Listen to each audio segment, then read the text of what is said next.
good day, well, good night, gentlemen. Thank you. This is another Man Talk. I think this is Man Talk 7 or 8. I'll figure it out when I get home, when I check my records. No, a thought came to mind while I was doing the last Man Talk. Like, when I lived in New York, I had asked a few gentlemen I work with who were white, like, what is the big thing about being an astronaut? So, and I spoke to about 4 different men from 4 different backgrounds, 4 different parts of the country, and their eyes lit up.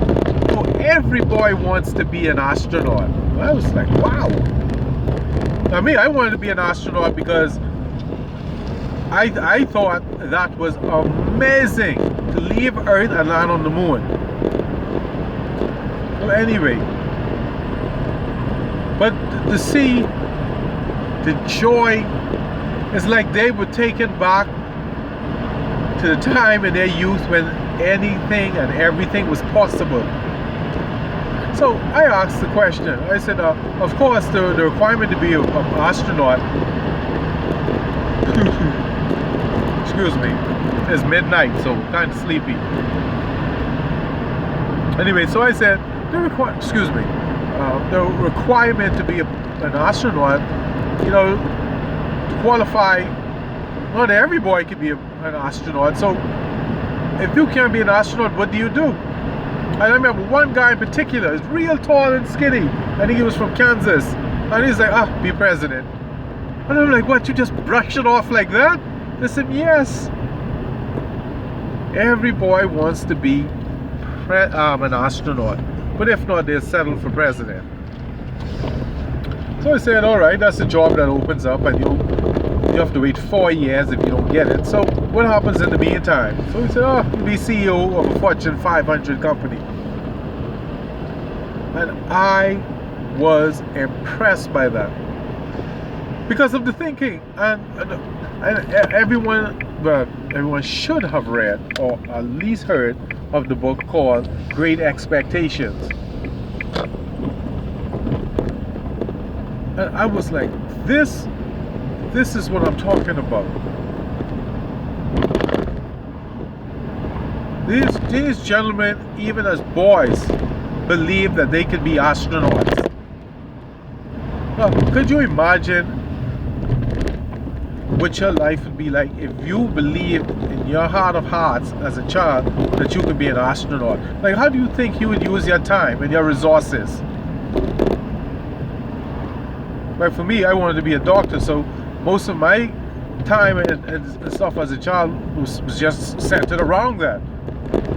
Studying the human body, different medicines, herbal, and because of my grandmother. My grandmother, may she rest in peace, has a pharmacy of herbal medicine. So I understood how they felt, knowing what is possible, that they're capable of much. Well, anyway, John, what I'm trying to say is this.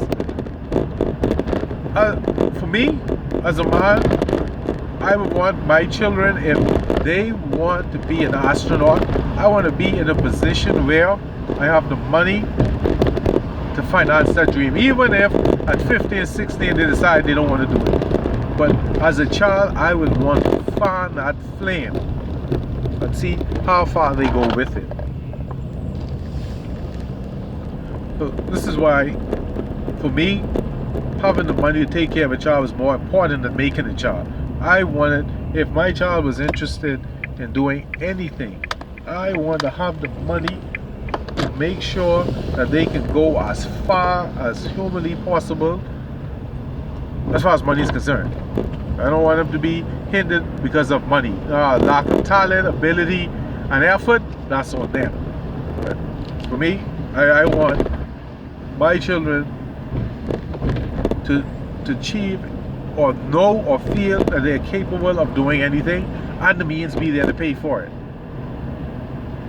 So, gentlemen, before you have children, A, make sure you have money to take care of them, and B, make sure you instill in them that they can do anything, and you have the means to pay for it, to reinforce the belief system, so that they can believe that they can achieve much. And you have no idea how important that is.